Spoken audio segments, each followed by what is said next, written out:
Silent can be লাভার আমাদের এই গল্পের প্রথম পার্ট আপলোড করা হয়েছে। যারা শোনেননি তারা শুনে নেবেন। আর এখন দ্বিতীয় পার্ট আপলোড করছি। চমকে গেল প্রেম। ঠোঁটের কোণের বক্র হাসি গায়েব হয়ে কপালে চিন্তার ভাঁজের ছাপ ফুটে উঠল। তা দেখে আবারও বাঁকা হাসল রিচার্ড। তবে বরাবরের মতোই তা ছিল অদৃশ্য। ন্যাসোর দিকে তাকাতেই ন্যাসো ব্যগ্র হয়ে এসে রিচার্ডের ডেস্কটপের সামনে দাঁড়ায়, মাথা কিছুটা ঝুঁকিয়ে। Speak English. প্রচণ্ড জোরে ডেস্কে থাবা মেরে উঠে দাঁড়িয়ে গেল প্রেম। ক্রোধে গলার নীল রগগুলো ফুলে ফেপে উঠেছে। তবে সেই তেজ স্থায়ী হলো না বেশিক্ষণ। ন্যাসো আর লুকাস ঝড়ের বেগে ছুটে গিয়ে প্রেমের মাথা ডেস্কের সাথে চেপে ধরে। ঘটনাটা এতই দ্রুত হলো যে নিজেকে প্রতিরক্ষার জন্য কিছুই করতে পারেনি প্রেম। ছুটার জন্য মোচড়ামুচড়ি করতে থাকে প্রেম। প্রেমের দুহাত ওদের দুজনের দখলে, হাত মুচকিয়ে পিঠে চেপে রেখেছে। যতই ছোটার চেষ্টা করে প্রেম, ততই তারা হাতের উপর চাপ বাড়ায়। রিচার্ড চেয়ারে গা এড়িয়ে শক্ত চিবুকে তাকিয়ে আছে। গুরু গম্ভীর অগ্নিস্ফুলিঙ্গ মস্তিষ্ক আবারও ফিরে যায় নিজ বৈশিষ্ট্যে। চিবিয়ে চিবিয়ে বলল। অতপর ন্যাসো আর লুকাসের দিকে তাকিয়ে জলদ গম্ভীর গলায় বলল। ন্যাসো রিচার্ডের কথায় মাথা নাড়িয়ে প্রেমের দিকে চোখ গরম করে তাকিয়ে গমগমে পায়ে কক্ষ থেকে বেরিয়ে যায়। লুকাস প্রেমকে ছেড়ে দিয়ে গিয়ে দাঁড়ালো রিচার্ডের পাশে বুক বেঁধে।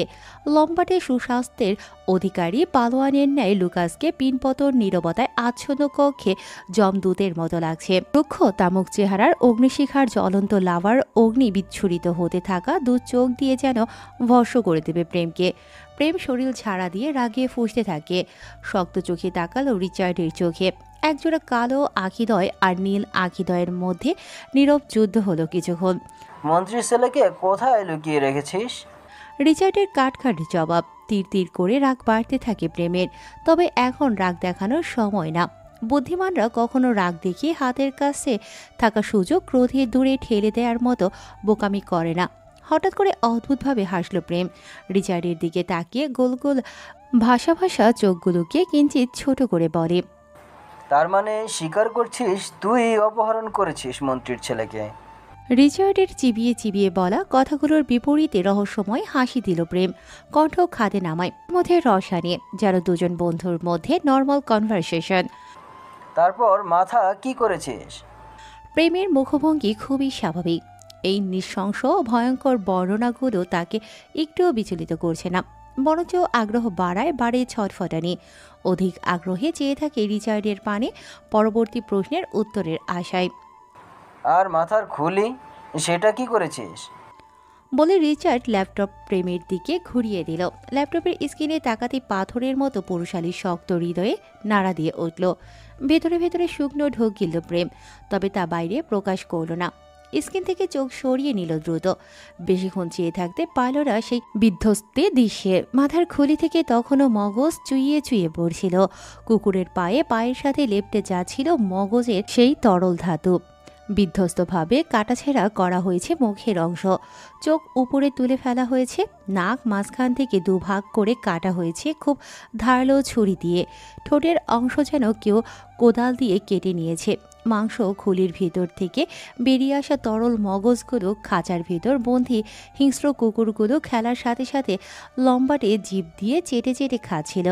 প্রেম মুখভঙ্গির ছাপ পরিবর্তন করে শক্ত চোখে তাকালো রিচার্ডের দিকে। রিচার্ডের ঠোঁটের প্রতিটা বাঁকা হাসি কাটার মতো বিচ্ছে তার শরীরে। রুষ্ট গলায় বলল। কি প্রমাণ আছে যে এটা সুলতান কায়েসের খুলি? আবারও অতর্কিত আক্রমণে ভড়কে গেল প্রেম। রিচার্ডের বাক্য শেষ হবার সঙ্গে সঙ্গে লুকাস প্রেমের ওপর ঝাঁপিয়ে পড়ল। প্রেম রিচার্ডের সূক্ষ্ম বুদ্ধির কারিশমা দেখে অবাক হলো বটে। লুকাস প্রেমের শার্টের পকেটে থাকা বল পেন নিয়ে নিচে ফেলে দানবীয় পা দিয়ে পিষে দিল। পরপর তৎক্ষণাৎ প্রেমের মাথায় গান পয়েন্ট করল। তপ্ত শ্বাস ফেলত প্রেম। এক টুকরো প্রত্যাশার আশা গিয়ে দাঁড়ালো শূন্যের কোঠায়। রিচার্ড একদৃষ্টিতে তাকিয়ে থাকে প্রেমের থমথমে মুখের দিকে। মুখভঙ্গির কোনো ভাবান্তর নেই, চাহনি খুবই শান্ত। আকস্মাৎ সংযম হারিয়ে হিংস্র প্রাণীর মতো গর্জে উঠল প্রেম। কতদিন এভাবে নিজেকে বাঁচিয়ে রাখবি? তোর শেষ খেলা এবার আমার হাতেই হবে। ডেস্কটপে থাকা এলোমেলো ফাইলগুলো কিছুটা নড়ে চড়ে উঠে রিচার্ডের অট্টহাসি থেকে নির্গত হওয়া উত্তপ্ত নিঃশ্বাসে বরফ গলিত ঠান্ডা পানির ন্যায় মেজাজ তিরিক্ষি মেজাজে পরিণত হয়। হাসি থামিয়ে কর্কশ গলায় তাতে দাঁত চেপে ধরে বলল। রিচার্ডের অট্টহাসির ধ্বনিগুলো প্রচণ্ড জোরে জোরে করাঘাত করতে থাকে প্রেমের কানে। মস্তিষ্ক, নিউরন, শ্রবণ ইন্দ্রিয় ঝাঁঝরা করে দিচ্ছে রিচার্ডের বিদঘুটে হাসির শব্দ। রক্ত গরম চোখে রিচার্ডের দিকে তাকিয়ে রাগে ফুঁসতে ফুঁসতে বেরিয়ে গেল প্রেম। প্রেম বেরিয়ে যেতেই হাসি থেমে যায় রিচার্ডের। চোয়াল শক্ত করে হাত মুষ্টি বদ্ধ করে নেয়। ৮ বছর আগে স্থাপন হওয়া বাগান বাড়িতে এই প্রথম কোনো মহিলা মেড প্রবেশ করল এবং দ্বিতীয়বারের মতো কোনো নারী পা রাখে রিচার্ডের সেই ঘন ঘুটঘুটে জঙ্গলে অবস্থিত অদ্ভুত বাগান বাড়িতে। 4 জন মেড রাখা হয়। সকলের পরনে কালো পোশাক আর মাথায় বিমানবালাদের মতো টুপি। ভয়ে তটস্থ সকলে। ভেতরে পা রাখতেই গা শিউরে ওঠে। ভয় কাতুরে চোখে সবকিছু পর্যবেক্ষণ করতে থাকলো। প্রতিটা ফার্নিচার থেকে শুরু করে দেয়ালের রং পর্যন্ত কালো। সকলে চোখে মুখে বিস্ময়তা। ভেতরের ডিজাইন দেখে কপালে সূক্ষ্ম ভাঁজ। অতিরিক্ত টাকার বিনিময়ে তারা এখানে কাজে আসতে রাজি হয়েছে। 7 দিনে তারা যে টাকা পাবে তা অবশ্য 7 মাসেও পেত না। শুধুমাত্র টাকা নয়, তারা বাধ্য হয়েছে এখানে আসার জন্য। গাড়ি যখন লোকালয় ছাড়িয়ে ঘন জঙ্গলের ভেতর ঢোকে তখন থেকেই অজানা আতঙ্ক চেপে ধরে সকলের ভেতর। কিন্তু গার্ডের হাতে থাকা বড় বড় অস্ত্র দেখে কেউ আর মুখ খোলার সাহস পায়নি। ঘন জঙ্গল গলিয়ে যখন বাগান বাড়ির প্রধান ফটকে এসে গাড়ি থামে তখন একটু স্বস্তির নিঃশ্বাস ফেললেও যতই ভেতরে যাচ্ছে ততই তাদের ভয় বাড়তে থাকে। ন্যাসো চোখ গরম করে তাকালে যে যার যার কাজে লেগে যায়। এলিজাবেথের তখনও জ্ঞান ফেরেনি। শরীর একদম বিছানার সাথে মিশে রয়েছে। রিচার্ড তখন ধাক্কা দিয়ে সরিয়ে দেওয়ার পর যেখানে ছিল এখনও সেখানেই। 2 জন মেয়ের কক্ষের দরজার সামনে এসে দাঁড়ায়। মেঝেতে একজন নারী ও পুরুষের কাপড় এলোমেলোভাবে ছড়িয়ে ছিটিয়ে আছে। বিছানা অগোছালো। ঠোঁট গোল করে গরম নিঃশ্বাস ছাড়ে 2 জন। বসতে বাকি থাকে না এখানে গত রাতে কারোর ওপর পাশবিক নির্যাতন হয়েছে। কোনো অভাগী হয়তো হারিয়েছে নিজের সব থেকে বড় মূল্যবান সম্পদ। বিভৎস দৃশ্য দেখার পূর্ব প্রস্তুতি নিয়ে এগিয়ে গেল তারা। এলিজাবেথের মুখের ওপর থেকে কমফোর্টার সরাতে 2 জনের চোখ গোল গোল হয়ে গেল। অবাক দৃষ্টিতে নিমেষহীন চেয়ে থাকলো এলিজাবেথের নিস্তেজ মুখশ্রীতে। বিস্ময় চোখে একে অপরের দিকে তাকায়। একজন মেয়ের অবাক চোখে চেয়ে থেকে হাত রাখলো বালিশের নিচে ঝট বেঁধে থাকা এলিজাবেথের লাল চুলে। পরপরই হাত দিয়ে গাল স্পর্শ করল। সেই হাত আবার চোখের সামনে এনে খুবই কাছ থেকে দেখল কোনো কৃত্রিমতার আছে কিনা। রেশমা নামের মেয়েটি এলিজাবেথের নীল হয়ে যাওয়া অবয়ব দেখে এলিজাবেথের জন্য খুবই মায়া লাগলো। তার নিজেরও এলিজাবেথের বয়সী মেয়ে আছে। নিজের মেয়ের কথা ভাবতেই বুকের ভেতর মোচড় দিয়ে উঠল রেশমার। এলিজাবেথের বিমোহিত সৌন্দর্যে ধ্যানমগ্ন না হয়ে থেকে কাপা কাপা হাত নাকের কাছে নিয়ে দেখল শ্বাস প্রশ্বাস চলছে কিনা। স্বস্তির নিঃশ্বাস ফেলে দুজনেই। অনেকক্ষণ চোখে পানি দেওয়ার পর পিটপিট করে চোখ মেলে তাকালো এলিজাবেথ। রেশমা উৎসুক হয়ে এলিজাবেথের উপর ঝুঁকেছিল। পা নাড়াতে চাইলে ব্যথায় চোখ মুখ কুঁচকে ফেলে এলিজাবেথ। শরীর বিছানা থেকে আলাদা করতে পারছে না। পেটের নিচের অংশ অনুভব হচ্ছে না। কমফোর্টার তুলে নিজের নগ্ন দেহের দিকে তাকায় এলিজাবেথ। রাতের কথা মনে হতেই টুকরে কেঁদে উঠল। দিকশূন্য জ্ঞান হারিয়ে পাশে থাকা রেশমার কোমর জড়িয়ে ধরে হাউমাউ করে কাঁদতে থাকে মাতৃমন রেশমার। এলিজাবেথের প্রতিটা আর্তনাদ সোজা গিয়ে বিঁধেছে রেশমার বৃক্ষপটে। রেশমা ভেতরে জড়তা দূর করে পেলবো হাত দিয়ে এলিজাবেথের লাল চুলের ভাঁজে ভাঁজে বিলি করতে থাকলো। এলিজাবেথকে নিজে নিজে শান্ত হবার সময় দিল নিজের জীবনের এই চিরন্তন সত্যকে মেনে নিতে। ঘুমোর পরিবেশ, এলিজাবেথের কান্না আহাজারিতে শোকে গেয়ে উঠল। গার্ডের দেয়া নির্দেশনায় কথা মনে হলে নিজেকে শক্ত করে রেশমা। এলিজাবেথকে ছাড়িয়ে সোজা করে বসালো। কমফোর্টার দিয়ে শরীর ঢেকে দিল ভালো মতো। তারপরও হাঁটুতে মুখ গুজে কাঁদতে থাকে এলিজাবেথ। এরই মধ্যে 2 জন মেয়ের হাত ভর্তি শপিং ব্যাগ নিয়ে এসে রেখে যায়। শক্ত হয়ে দাঁড়ায় রেশমা। দুর্বোধ্য এলিজাবেথের দিকে তাকিয়ে বলল, ম্যাম উঠুন, আপনাকে ফ্রেশ করে দেই। হঠাৎ এলিজাবেথ রেশমার 2 হাত জাপটে ধরল। রেশমা ফিরে তাকালো এলিজাবেথের দিকে। 2 খাতযুক্ত দৃষ্টি মিলে গেল। এলিজাবেথ নিভে যাওয়া নিস্তেজ স্বরে আকুতি মিনতি করতে থাকে রেশমার কাছে। প্লিজ আমাকে বাঁচান। জানোয়ারটা আমার সর্বস্ব লুটে নিয়েছে। আমাকে এখান থেকে বের হতে সাহায্য করুন। আমার শরীরটা জানোয়ারটা পারফিউমের স্মেল আসছে। আমাকে নরক যন্ত্রণা দিচ্ছে। আমি মরে যাব। আমাকে বাঁচান। আমরা অপারক ম্যাডাম, মাফ করবেন। আপনারা এইভাবে মুখ ফিরিয়ে নিবেন না আমার থেকে। জানোয়ারটা মেরে ফেলবে আমাকে। এইভাবে একটা মেয়ে হয়ে আরেকটা মেয়ের ধ্বংসের মুখে ঠেলে দিবেন না। থেমে ফোন আছে আপনাদের কাছে? ফোন করবো আমার চাচাকে। আমার চাচা এক্ষুনি এসে আমাকে নিয়ে যাবে। আমাদের কারোর কাছে ফোন নেই ম্যাডাম। ল্যান্ড কোথায় আছে আমাকে একটু বলুন প্লিজ, জলদি বলুন, শয়তানটা এসে পড়বে। এই বাসায় কোনো ফ্যান নেই ম্যাম। কার্নিভে অঝরে জল গড়িয়ে পড়তে থাকলো এলিজাবেথের। রাতের দৃশ্যগুলো বারবার ভেসে উঠছে চোখের সামনে। রাত তীরের ফলার চেয়েও যন্ত্রণাদায়ক এলিজাবেথের কাছে। হঠাৎ করে এলিজাবেথ নিজের শরীরে আঘাত করতে থাকলো। চুল টেনে ছিঁড়তে থাকে নিজের। এলিজাবেথের পাগলামো আচরণে ঘাবড়ে যায় মেয়েরা। মনে পড়ে যায় ন্যাসোর শক্ত গলায় বলে দেওয়া সতর্কবাণীগুলো। দুজনেই এগিয়ে গিয়ে শান্ত করার চেষ্টা করে এলিজাবেথকে। এলিজাবেথ কারোর বাধা মানে না। আঘাতপ্রাপ্ত জায়গাগুলোতে আঘাত করতে থাকে বারবার। থেতলে যাওয়া জায়গায় আবারও আঘাত লাগায়। এবার রক্তক্ষরণ হতে থাকে কিছু জায়গা থেকে। শুকনো ঢোক গেলে মেয়েরা শরীরে আর ছিটে ফোটাও শক্তি অবশিষ্ট থাকলো না এলিজাবেথের। আবার কান্নায় ভেঙে পড়ল। মেয়েরা চাদর দিয়ে ঢেকে এলিজাবেথকে বেড থেকে নামায়। নিজেকে শক্ত করে রাখে এলিজাবেথ একটা জড়সড় বস্তুর মতো। আমাদের কাজ করতে দিন ম্যাম। দয়া করে আমাকে বাঁচতে সাহায্য করুন। আমার জানা মতে আপনি নিজ ইচ্ছায় এখানে এসেছেন ম্যাম। কিছুক্ষণের জন্য থমকে গেল এলিজাবেথ। স্তব্ধ হয়ে তাকিয়ে থাকে ফ্লোরে। শ্রাবণের সকল মেঘগুলো এসে জমা হয় এলিজাবেথের চোখের কোণে। কালো মেঘে টইটুম্বুর হয়ে ঘোলাটে হয়ে আসলো এলিজাবেথের আখিদয়। সত্যি তো, সে তো নিজের ইচ্ছেতে এসেছে এখানে। নিজের হাতে নিজেকে বিসর্জন দিয়েছে। কার কাছে অভিযোগ দিবে সে? কোন মুখে? আর একটা শব্দ করল না এলিজাবেথ। মেয়েরা এলিজাবেথকে ধরে ওয়াশরুমে নিয়ে ফ্রেশ করিয়ে আনে। রেশমা নিজের হাতে খাইয়ে দিল এলিজাবেথকে। বিনা শব্দে চুপচাপ খেয়ে নেয় এলিজাবেথ। রেশমা এলিজাবেথকে খাইয়ে ব্যথার ঔষধ দিয়ে চলে যায়। তবে যায় না রেশমা। দরজার কাছে দাঁড়িয়ে দেখতে থাকে বরফের মতো জমে যাওয়া এলিজাবেথকে। অনুভব করতে পারছে ভিতরে ক্ষত বিক্ষত হৃদয়টা কিভাবে ঘূর্ণিঝড়ে দুমড়ে মুচড়ে উলট পালট হয়ে যাচ্ছে। চোখ দিয়ে গড়িয়ে শুধু নোনা জল পড়ে। এলিজাবেথ এক দৃষ্টিতে চেয়ে আছে কাচের গ্লাস গলিয়ে বাইরে। আদতেও সেই চাউনিতে নেই কোনো প্রাণ। তপ্ত শ্বাস ফেলে চলে যায় রেশমা। মাথায় আইসপ্যাক লাগিয়ে বসে আছে তথ্যমন্ত্রী আনিসুল হক। ছেলের শোকে মোচড়া যাচ্ছে এমন ভাব। একমাত্র ছেলে সাদমান। পাশের সোফায় বসে আছে অফিসার প্রেম ও তার 3 সহকর্মী। অপোজিটে আছে পুলিশ কমিশনার। সকলের কপালেই চিন্তার ভাঁজ। আনিসুল হকের স্ত্রীর অবস্থা এখনও আশঙ্কাজনক। পুলিশ কমিশনার পুরো সোর্স কাজে লাগিয়ে দিলেও এখনও কোনো হদিশ পাওয়া যায়নি সাদমানের। এয়ারপোর্ট রোড সংযুক্ত সকল রাস্তার সিসিটিভি ফুটেজ চেক করেও সন্দেহজনক কিছুই পাওয়া যায়নি। এখনও পর্যন্ত আসেনি মুক্তিপণের জন্য কোনো কল, যা সকলকে খুব ভাবাচ্ছে। প্রেমের কাছে সবকিছু পানির মতো পরিষ্কার হলেও এই মুহূর্তে তার হাত বাঁধা। প্রমাণ ছাড়া তার সকল কথা ভিত্তিহীন আইনের কাছে। আইনের প্রধান শাখা অংশ হল প্রমাণ, সাক্ষী। লিভিং এরিয়ায় নীরবতা ভাঙে পুলিশ কমিশনারের কথায়। অনেকক্ষণ পর শুষ্ক ঢোক গিলে কাইকুই করে ধরাশায়ী আওয়াজে বললেন, 48 ঘন্টা হয়ে গিয়েছে, এখনও মুক্তিপণের জন্য কোনো কল আসেনি। আমার মনে হয় আপনার ছেলে ইচ্ছে করে লুকিয়ে আছে স্যার।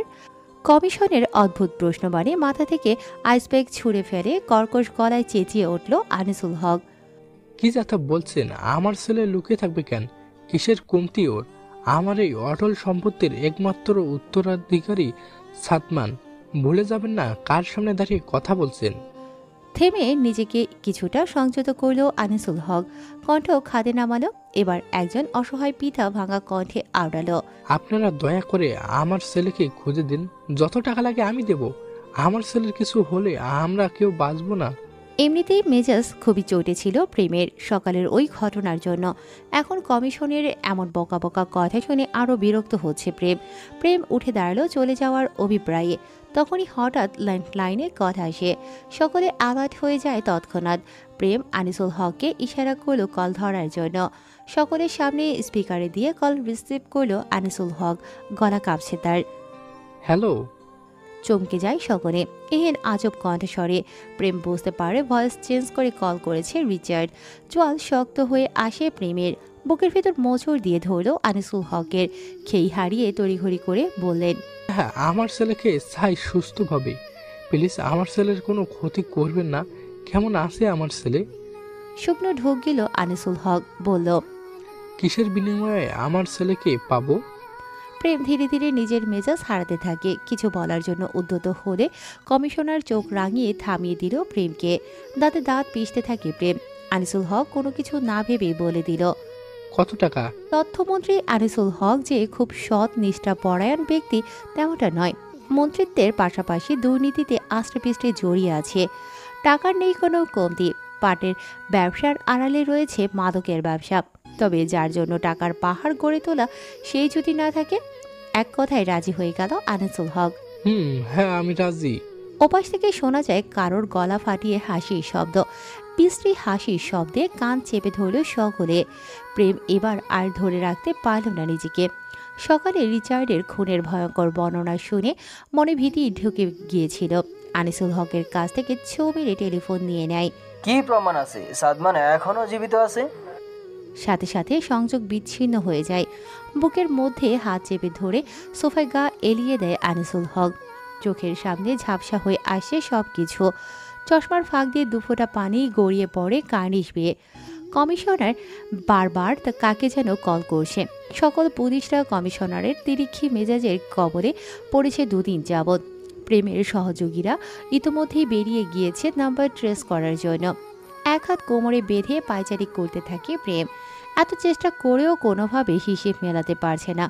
সকাল থেকে রিচার্ডের ব্যাপারে স্টাডি করে যা জানতে পেরেছে, রিচার্ড বাংলাদেশে উচ্চ মধ্যবিত্ত পরিবারের ছেলে ছিল। রিচার্ডের পরিবার সম্পর্কে কোনো তথ্যই জোগাড় করতে পারেনি প্রেম। তবে হঠাৎ করে একটা মধ্যবিত্ত পরিবারের ছেলে ইটালির গ্যাংস্টার হয়ে যাওয়ার পেছনের কাহিনী সকলের কাছে অজানা এখনো পর্যন্ত। 8 বছরে রিচার্ড 8 বার দেশে এসেছে, তাও শুধু দুদিনের জন্য। আনিসুল হকের হিস্ট্রিও চেক করেছে প্রেম। আনিসুল হকের সাথে কোনো পূর্ব শত্রুতা নেই রিচার্ডের। সবকিছু কেমন ধোঁয়াশা লাগছে প্রেমের কাছে। সাদমানের অপহরণের পেছনে মূল উদ্দেশ্য কি? রিচার্ড যে শুধুমাত্র টাকার জন্য তথ্যমন্ত্রীর ছেলেকে টার্গেট করেছে তা মানতে নারাজ প্রেম। রিচার্ডের নিজেরই অঢেল সম্পত্তি। মুক্তিপণের টাকা রিচার্ডের কালো ব্যবসার একদিনের ইনকাম। ভাবনার মাঝেই হঠাৎ গাড়ির হর্ন শোনা যায়। সকলে তির্যক বেগে সদর দরজার দিকে তাকালো। দেখা যায় বড় একটা ট্রাক। বাইরে থেকে সিকিউরিটি গার্ড দৌড়ে ভেতরে আসে। স্যার, কিডন্যাপার কিছু পাঠিয়েছে। আনিসুল হক দাঁড়াতে গিয়েও আবার সোফায় বসে পড়ে। ভয়ে তার ভেতর শুকিয়ে গিয়েছে। কমিশনার গিয়ে আনিসুল হককে ধরে ধরে নিয়ে যায়। প্রেম সবার আগে ছুটে গেল। এরই মধ্যে ট্রাক ড্রাইভার গায়েব হয়ে গিয়েছে। পুরো ট্রাক খুঁজে কিছুই পাওয়া যায় না। গাড়ির কোনো কাগজপত্র। গাড়ির নেম প্লেটটিও নকল। ক্রোধে ট্রাকে ঘুষে বসালো প্রেম। দুহাতে চুল টেনে ধরে চেঁচাতে থাকলো। হঠাৎ খেয়ালে আসে ট্রাকের পেছন সাইড চেক করা হয়নি। প্রেম এক লাফে ট্রাকে উঠে ডিকি খুলে দিল। সঙ্গে সঙ্গে বিশ্রী গন্ধে সকলে নাক চেপে ধরে। প্রেম পকেট থেকে রুমাল বের করে নাক চেপে ধরে সামনে এগিয়ে গেল। প্রেমের সুগভীর টান টান চোখ বাইরে থেকে দেখতে থাকলো ড্রামটিকে। বিশাল আকৃতির একটা ড্রাম, যেটা থেকে ড্রেনের ময়লা আবর্জনার পচা গন্ধ আসছে। কপালের ভাঁজগুলো গুটিয়ে প্রেম ড্রামের ঢাকনা খুলল। কালো পচা নর্দমার মাঝে দেখা যায় একটা অর্ধগলিত কাটা আঙুল। মাংস গলে হাড্ডি বেরিয়ে এসেছে আঙুল থেকে। প্রেম এক দেখায় আন্দাজ করে নেয় ঘটনা। চোখের সামনে প্রতিফলিত হতে থাকে কেউ খুবই আক্রোশের সাথে কাটারি দিয়ে টেনে টেনে মাংস ছিঁড়ে ফালি ফালি করেছে। পরবর্তীতে ফালি ফালি করা ছেঁড়া মাংস অ্যাসিড দিয়ে গলিয়ে দিয়েছে। প্রেম সবকিছু নিজের মতো করে সাজিয়ে ড্রামের মুখ ঢাকনা দিয়ে ঢেকে দিল। ফিরে তাকালো নিচে, উৎসুক হয়ে তাকিয়ে থাকা আনিসুল হকের দিকে। আনিসুল হকের ভেজা চোখ দেখে জিনিসটা নিজের মধ্যেই চেপে যায় প্রেম। মাথায় সাজিয়ে নেয় নতুন প্ল্যান। এক লাফে ট্রাক থেকে নেমে সরাসরি আনিসুল হকের সম্মুখে গিয়ে দাঁড়ালো। চিন্তা করবেন না, ট্রাকে কিছু ছিল না, আপনি স্বাভাবিক হন। শুধুমাত্র ভয় দেখানোর জন্য এমনটা করা হয়েছে। আমার মনে হয় কিডন্যাপের আবারও কল দিবে। বলার মধ্যেই আবারও কল আসে ল্যান্ডলাইনে। সকলে ভিতরে ছুটে যায়। এবার কল রিসিভ করে প্রেম। ছোট থেকে এটা তার গড গিফটেড ট্যালেন্টেড ছিল, যে কারোর ভয়েস নকল করতে পারে প্রেম। কোথায় টাকা নিয়ে যেতে হবে? আমার ছেলেকে আমি সুস্থ এবং জীবিত চাই, তাও আজকের মধ্যেই। ফোঁস নিঃশ্বাস ছাড়ে প্রেম। কণ্ঠ খাদে নামিয়ে বলল, আচ্ছা, কখন? বলার সাথে সাথে কল কাট হয়ে যায়। প্রেমের ঠোঁটের কোণে দেখা মিলে বক্র হাসি। কোনো কথা না বলে প্রেম শীষ বাজাতে বাজাতে সদর দরজা পেরিয়ে গিয়ে নিজের বাইকে চড়ে। উদ্দেশ্য আগারগাঁও স্টেশন। রিচার্ডকে দেখা মাত্র সকল মেয়ের কিচেনে চলে যায়। ন্যাসর করা নিষেধাজ্ঞার মধ্যে এটাও ছিল। রিচার্ডের সামনে যেন কোনো মেয়ের না যায়। লম্বা লম্বা পা ফেলে উপরে চলে গেল রিচার্ড। গায়ে তখনও সকালের কালো কোট আর ভেতরে কালো শার্ট। হাতঘড়ি খুলতে খুলতে বেডরুমের দিকে এগোতে থাকলো রিচার্ড। দরজা ভেজানো, ভেতরে ঘুটঘুটে অন্ধকার।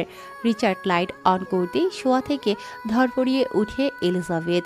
সকালের পর থেকে একদম স্তব্ধ হয়ে গিয়েছে এলিজাবেথ।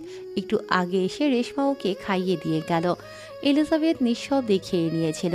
3 বার ওষুধ খাওয়ার পরও এখনও শরীরের ব্যথা কমেনি এক ফোঁটা। শরীরের ব্যথা লাঘব করা গেলেও মনের ব্যথা এত সহজে কি লাঘব হয়? দু চোখের পাতা এক করতে পারে না এলিজাবেথ। চোখের সামনে ভেসে ওঠে সেই ভয়ঙ্কর মুহূর্তগুলো। কিভাবে জানোয়ারের মতো পাশবিক অত্যাচার চালিয়ে গিয়েছিল তার উপর সারা রাত। এই প্রথম রিচার্ডকে দেখলেও এলিজাবেথ দেখল একটা জানোয়ারকে। চোখ ধাঁধানো সৌন্দর্যের অধিকারী মানুষ যে এতটা নৃশংস হতে পারে তা হয়তো এই ভদ্র সমাজে অজানা। মানুষটার চরিত্রের সাথে চেহারার কোনো সাদৃশ্য খুঁজে পেল না এলিজাবেথ। রুক্ষ পুরুষালী তামুক চেহারার অন্তরালে লুকিয়ে আছে এক নরপিচাস। ঘৃণায় চোখ ফিরিয়ে নেয় এলিজাবেথ, যদিও ভয়ে জুবুথুবু করে কাঁপছিল গরণ। রিচার্ডের সুগভীর নিকষ নীল চোখ গভীরভাবে পরখ করছিল এলিজাবেথকে। শরীর নেতিয়ে পড়লেও সৌন্দর্য এক ফুটেও কমেনি এই মেয়ের। অপূর্ব সৌন্দর্যে ধাঁধানো এই মেয়ের রূপ, লুকাসের ভাষায় যা আগুন সুন্দরী। রিচার্ড তাকালো এলিজাবেথের এলোমেলো হয়ে থাকা লাল চুলগুলোর দিকে, যা যত্নের অভাব উস্কো খুস্কো হয়ে আছে। ঘোর লাগা দৃষ্টিতে চেয়ে থাকে রিচার্ড।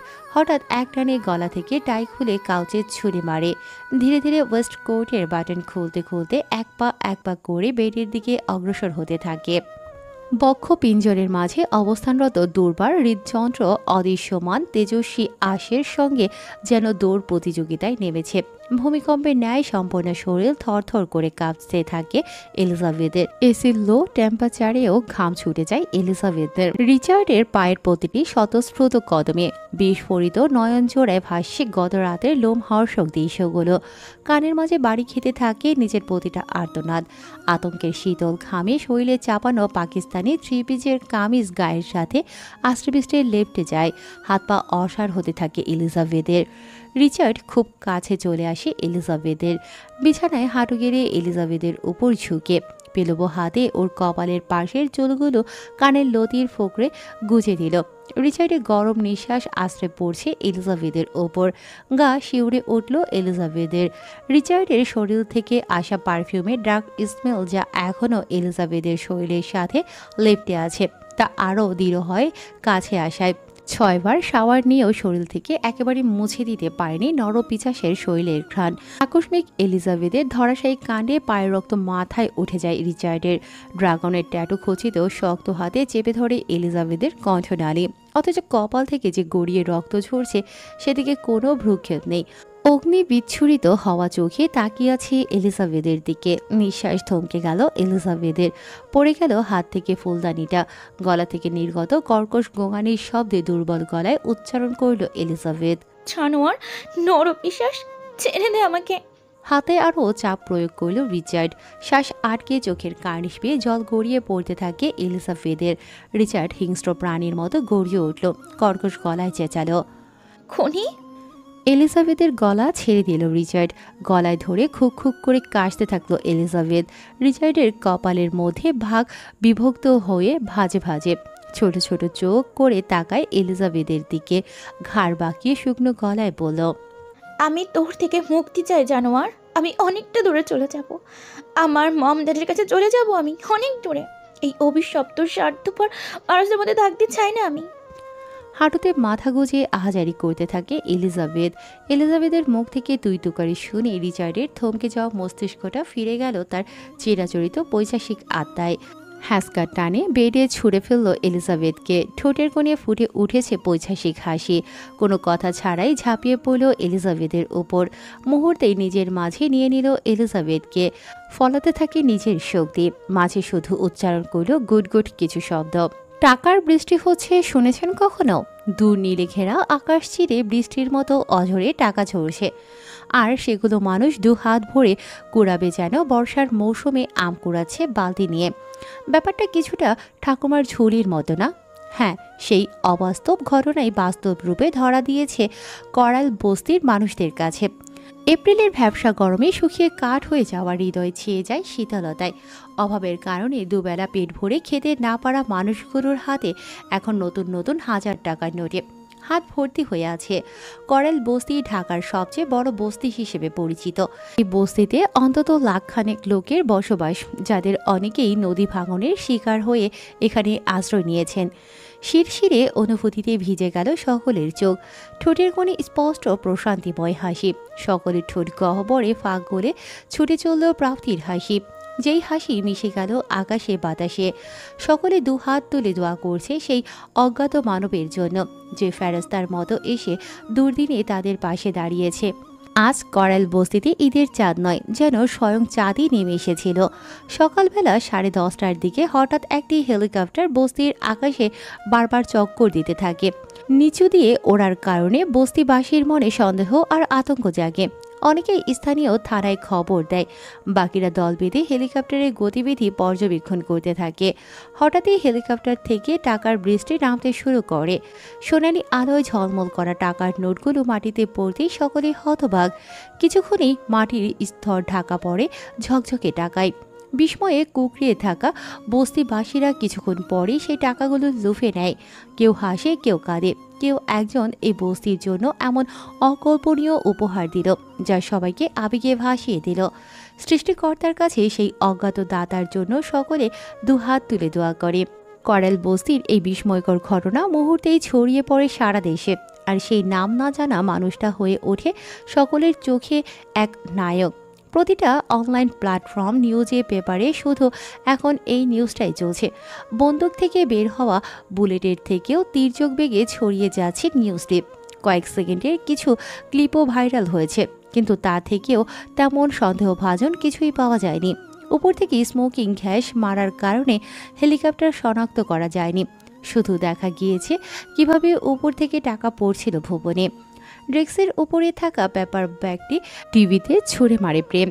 মুহূর্তেই খণ্ড খণ্ড ডিসপ্লের টুকরোগুলো মেঝেতে ছড়িয়ে ছিড়িয়ে পড়ে। সকল অফিসাররা ভয়ে তটস্থ হয়ে যায় শুকনো ঢুক গিলে। ভাব সকলকে ইশারা দেয় কেবিন থেকে বেরিয়ে যাওয়ার জন্য। প্রেম রাগে ফুঁসতে থাকে, নিজের চুল দুহাতে টেনে ধরে চেঁচাতে থাকে উন্মাদের মতো। একটুর জন্য ধরতে পারলাম না। উফ, এত বড় ব্লান্ডার কিভাবে করলাম আমি?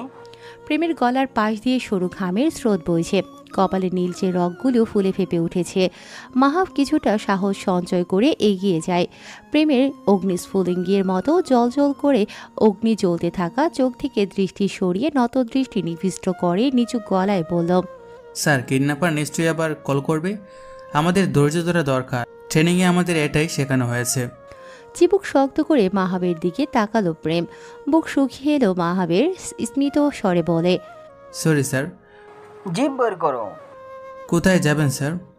খেলা শেষ গুটি চালা এখনো বাকি যে। রহস্যজনকভাবে সেকেন্ডেই প্রেমের চেহারার লেবাস পরিবর্তন হয়ে যায় মুহূর্তেই। মাহাবের কাছে অদ্ভুত লাগলেও ভেতরের কথা ভেতরেই চেপে রেখে বেরিয়ে গেল প্রেম। উষ্ট্রপুটে বাঁকা হাসি ঝুলিয়ে একা একাই হাসতে লাগলো। কিডন্যাপের কথা অনুযায়ী আনিসুল হক শেওড়াপাড়া স্টেশনের 6 নম্বর প্ল্যাটফর্মে একটা আর্মির ব্যাগ ক্যাশ 50 লক্ষ টাকা রেখে আসেন, কিন্তু সেই ব্যাপারে আগে থেকে পুলিশ অবগত ছিল। প্রেম আগের দিন দিয়েই নিজের প্ল্যান সাজিয়ে রেখে এসেছিল। তাদের সব কিছু প্ল্যান মতোই চলছিল। পুলিশ এবং সিআইডি সংমিশ্রণে টিম তৈরি করা হয়। তারা কিডন্যাপারকে ধরার জন্য নিজেদের মতো প্ল্যান সাজায়। ছদ্মবেশে পুরো স্টেশনে বিছিয়ে যায় পুলিশরা। প্রেম টিটি সেজেছিল, আর তার 3 সহকর্মী প্ল্যাটফর্মের আশেপাশে ছদ্মবেশে ছড়িয়েছিল। ঠিক 10টায় একটা ট্রেন এসে থামে শেওড়াপাড়া স্টেশনে। সকলে অ্যালার্ট হয়ে যায় তৎক্ষণাৎ। ঠিক তখনই ট্রেন থেকে অনেক মিলিটারি নেমে আসে। তারা সদ্য ট্রেনিং শেষে ফিরেছে, আর সেই সুযোগ কাজে লাগায় মাস্টারমাইন্ড কিডন্যাপার, যে নিজেও মিলিটারি ড্রেস পরেছিল। সকলে ভিড়ে মিশে এসে ওই ব্যাগটি নিয়ে পালিয়ে যায়। পুলিশ ব্যাগটি না পেয়ে কিডন্যাপারকে খুঁজতে থাকে, কিন্তু তার আগেই কিডন্যাপার টাকার ব্যাগ নিয়ে পালিয়ে যায় সকলের চোখ ফাঁকি দিয়ে। ঠিক তারপরেই করাল বস্তিতে উপর থেকে হেলিকপ্টারে টাকা ফেলা হয়। ট্যারেসের সাদা প্রিমিয়াম গ্লাসে প্রকৃতি থেকে আগত ফ্রেশ হাওয়াগুলো বারবার বাড়ি খাচ্ছে, ফলে মৃদু শব্দের সৃষ্টি হচ্ছে। পর্দার ফাঁক গলিয়ে টিপ টিপ করে আলো আছড়ে পড়ছে সাদা টাইলে, ফলস্বরূপ আলোর রোশনি প্রতিফলিত তৈরি হচ্ছে। তির্যক রোশনি চোখে পড়তে পিট পিট করে চোখ মেলে লাশময়ী রমণী এলিজাবেথ। নড়তে চাইলে অনুভব করে কারো শক্ত বাঁধনে আটকা পড়ে আছে সে। কেউ আষ্টে বিষ্টে জড়িয়ে রেখেছে নিজের সাথে তাকে। শরীরের জামাগুলো অযত্নে ফ্লোরে ছড়িয়ে ছিটিয়ে পড়ে আছে। মস্তিষ্ক জাগ্রত হয় এলিজাবেথের। একটুও নড়াচড়া করল না, স্তব্ধ নিশ্চুপ হয়ে থাকলো কিছুক্ষণ। শুধু চোখের কার্নিশে উষ্ণ তরল বেয়ে পড়ছে। এলিজাবেথ কাল রাতেও পারেনি নিজেকে বাঁচাতে, হারিয়েছে নিজের নারী সম্পদ আবারও। শ্রাবণের ধারার স্রোতে টইটুম্বুর হয়ে আখে যোগ ঘোলাটে হয়ে আসে। মস্তিষ্কের নিউরনে থালা বাসন ঝামা ঘষা ক্রিং ক্রিং শব্দে ঝাঁঝরা হয়ে যাচ্ছে। তবুও চোখের পাতা ফেলে না এলিজাবেথ। ফ্ল্যাশব্যাগের মতো সেই পাশবিক নির্যাতনের দৃশ্যগুলো প্রতিফলিত হতে থাকে চোখের সামনে। রিচার্ডের বাহু ডোরে আবদ্ধ হয়ে আছে এলিজাবেথ। রিচার্ডের ঠোঁট গহ্বরের ফাঁক গলিয়ে আসা উষ্ণ নিঃশ্বাসগুলি আশ্রে পড়ছে এলিজাবেথের কানের লতিতে। একবারের জন্য ঘুরে তাকায় না এলিজাবেথ রিচার্ডের দিকে। এলিজাবেথের এক হাত এখনও গায়ের ওড়না দিয়ে খাটের সাথে বাঁধা, নাকের সরু পথে লাল তরল শুকিয়ে জমাট বেঁধে আছে। চিবুকে দানবীয় হাতের আঙুলের ছাপ। ছোট্টবেলার সেই স্বপ্নের মতো দিনগুলোর কথা মনে করে ফুপিয়ে উঠল এলিজাবেথ। ভাগ্যের নির্মম পরিহাস আজ তাকে কোথা থেকে কোথায় নিয়ে এসেছে। কান্নার ফলে জুবুথুবু করে কাঁপতে থাকে এলিজাবেথের করণ। ফলস্বরূপ চোখের পাতায় আদুরে পরশ বোলানো ঘুমটুকু আর ধরে রাখতে পারল না রিচার্ড।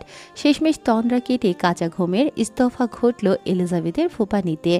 সকাল সকাল এলিজাবেথের কান্নার শব্দ আর শরীরের প্রতিটা ঝাঁকুনি রিচার্ডের কর্ণগহ্বরে ইস্পাত ধারালো শব্দের মতো লাগছে। চোখের কার্নিশের রগগুলো হিংস্র হয়ে জেগে ফুলে ফেপে ওঠে। নিজের বাহুডোর থেকে পা দিয়ে লাথি মেরে সরিয়ে দেয় এলিজাবেথকে। এলিজাবেথের ক্ষত শরীরটি ছিটকে গিয়ে পড়ে বেড সাইডে। বিশাল আকৃতির বেড হওয়ায় নিচে পড়েনি এলিজাবেথ। একে তো টানা 2 রাত যাবৎ ঘুম নেই, সেই সঙ্গে শরীরের উপর পাশবিক অমানবিক নির্যাতন। নিজেকে আর সংযমে রাখতে পারল না এলিজাবেথ। হাউমাউ করে কাঁদতে থাকে। কিন্তু এই যান্ত্রিক মানবের কাছে যা বিষের ফলার মতো, বিরক্তিকর আর ন্যাকামো। একটুও বিচলিত করছে না রিচার্ডকে এলিজাবেথের নীল হয়ে যাওয়া মুখশ্রী, ভিতরে শুকিয়ে কাঠ হয়ে যাওয়া বক্ষ পিঞ্জর। উঠে বসল রিচার্ড। কপালের মধ্যে ভাগ প্রসারিত হয় বিরক্তিকর সূক্ষ্ম ভাজে ভাজে। এলিজাবেথের ভেতরে জমাট বেঁধে থাকা কষ্টগুলো স্ফুলিঙ্গের মতো করে দাউ দাউ করে ঝরে উঠল। মেরে ফেলুন না আমাকে, মেরে ফেলুন। আমি দিলে দিলে শেষ করাচ্ছি কি, মেরে ফেলুন আমাকে। আপনার মতো জানোয়ারের সংস্পর্শ থেকে প্রত্যেকটা মুহূর্তে কলঙ্কিত হচ্ছি আমি। এমএ বাঁচতে চাই না আমি। এর থেকে মৃত্যু শ্রেয় আমার জন্য। সকাল সকাল পর্যাপ্ত ঘুমের অভাব হলে সাধারণ সকলেই মেজাজই চটে থাকে, কিন্তু সেখানে যদি হয় কোনো হার্টলেস হিংস্র নরখাদক দানবীয় মানব, তাহলে তো প্রসঙ্গ সেখানে সমঝোতার বাহিরে। রিচার্ডের মেজাজ তীর তীর করে বেড়ে গিয়ে ঠেকল মস্তকের উপরিভাগের পাতলা চামড়ার তালুতে। থমকে যাওয়া মস্তিষ্কটা ফিরে গেল তার চিরাচরিত পৈশাসিক আড্ডায়। রিচার্ড গভীর জঙ্গলে রাজ করা হিংস্র জন্তুর মতো ঝাঁপিয়ে পড়ল আড়ষ্ট এলিজাবেথের ওপর। হাতের বাঁধন খুলে চুলের মুঠি ধরে টেনে নিয়ে আসে নিজের কাছে। কণ্ঠস্বর থেকে উবে যায় ঘুমের লেশ বিশেষ। কর্কশ গলায় চেঁচিয়ে উঠল এলিজাবেথের কাঁপছে গলা চেপে ধরে। আই ওয়ার্ন ইউ, আমার সাথে কেউ এভাবে কথা বলে না। এলিজাবেথ জীবনে এমন ভারী স্বর আগে কখনো শোনেনি বলে স্মরণ করতে পারল না। এই কণ্ঠস্বরের নিজস্ব ওজন রয়েছে, যা শুনলেই হৃদয়ে চাপ অনুভব হয়। রিচার্ডের নীল চোখ হতে অগ্নি বিচ্ছুরিত হচ্ছে। পিচাসের মতো হিংস্র চাহনি এলিজাবেথকে হিমবাহে পরিণত করল। শরীর কাঁপুনি দিয়ে উঠল।